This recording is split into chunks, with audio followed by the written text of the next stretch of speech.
बहुत समय पहले की बात है। उत्तर प्रदेश के मथुरा जिले में राधा रानी के जन्म स्थान बरसाने में एक धनवान सेठ जी रहते थे।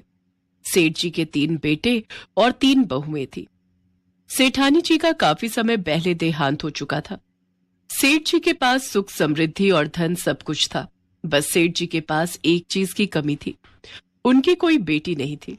एक बार सेठ जी के घर एक संत आए तो सेठ जी ने उन्हें अपना दुख बताया। महात्मा जी, मेरे पास सब कुछ है, बस एक बेटी की कमी है। जीवन में जिस भी चीज का अभाव हो उसका स्थान भगवान के भाव को दे देना चाहिए। बेटी नहीं है तो क्या हुआ, राधा रानी को अपनी बेटी मान लो। इतना कहकर संत ने सेठ जी को राधा रानी की एक तस्वीर दी। सेठ जी ने वो तस्वीर अपने कमरे में टांग ली। अब सेठ जी सोते जागते उस तस्वीर को निहारते, सुबह शाम उससे बातें करते, उन्हें भोग लगाने के बाद ही भोजन करते थे। ऐसे ही कई दिन बीत गए। सेठ जी के जीवन में बेटी का अभाव दूर हो गया था। एक दिन सेठ जी अपनी दुकान पर बैठे थे,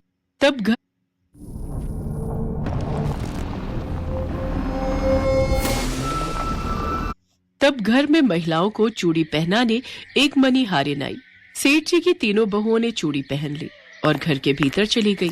तभी मनिहारिन जैसे ही जाने लगी, एक छोटी सी बच्ची ने उसका हाथ पकड़ लिया। ओ मैया, लाओ मुझे भी चूड़ी पहनाओ, मैं तो रही गई। कितनी सुंदर और कितनी प्यारी बच्ची है। क्या नाम है तुम्हारा? मेरा नाम राधा है। लगता है सेठ जी के घर कोई मेहमान आए हैं, उन्हीं की बेटी है। इसे भी चूड़ी पहना देती हूँ। हाँ हाँ रुको बेटी, मैं तुम्हें रंग बिरंगी चूड़ियाँ पहना देती हूँ। उस लड़की को चूड़ी पहनाने के बाद मनिहारिन सेठ जी के पास चूड़ियों के दाम लेने पहुंची। सेठ जी, लाओ चूड़ियों के पैसे दो। अच्छा, पहना आई चूड़ियाँ, अभी देता हूँ। सेठ जी पैसे गिनकर मनिहारिन को देने लगे। सेठ जी, मुझे ज्यादा पैसे चाहिए, ये तो कम है। क्यों, चूड़ियों के दाम बढ़ा दिए हैं क्या? नहीं नहीं सेठ जी, दाम नहीं बढ़ाए हैं। हमेशा 3 को चूड़ी पहनाती हूँ, आज 4 को चूड़ी पहनाई है। मेरे घर में तो सिर्फ 3 बहुएं हैं, चौथा कौन आ गया? ये ले पकड़, जब घर में चूड़ी पहनने वाले 3 लोग हैं तो 3 के ही पैसे दूंगा। उसके बाद सेठ जी ने मनिहारिन को 3 बहुओं की चूड़ियों के पैसे देकर मनिहारिन को भेज दिया और घर आकर अपनी बहुओं से पूछा, बड़ी बहू, क्या तुम तीनों के अलावा किसी और ने भी चूड़ियाँ पहनी थी? नहीं तो पिताजी, हम तीनों ने ही पहनी थी। क्यों, क्या हुआ? इसका मतलब मनिहारिन मेरे से झूठ बोलकर ज्यादा पैसे ले जा रही थी। अच्छा हुआ मैंने उसे पैसे नहीं दिए। लाओ लाओ बहू, भोजन ले आओ। राधा रानी को भोग लगाकर मैं भोजन कर लेता हूँ। सेठ जी ने राधा रानी को भोजन का भोग लगाया और स्वयं भी भोजन खाकर राधा रानी का नाम जपते हुए सो गए। उस रात सेठ जी के सपने में राधा रानी आई।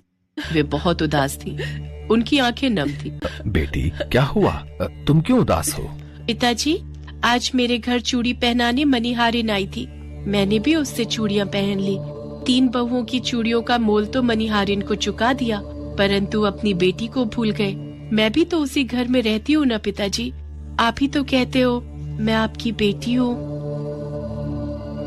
राधा रानी की बातों को सुनकर सपने में ही सेठ जी की आंखों से आंसुओं की धारा बहने लगी। अगले दिन सुबह सुबह सेठ जी मनिहारिन के घर पहुंचे और बोले, मनिहारिन, तेरा भाग्य तो संत महात्माओं से भी बड़ा है। मैंने श्री राधा रानी को अपनी बेटी माना है, लेकिन अभी तक इन आंखों से उनके दर्शन नहीं हुए और तुझसे वो चूड़ी पहन गई। सेठ जी ने मनिहारिन के चरण पकड़ लिए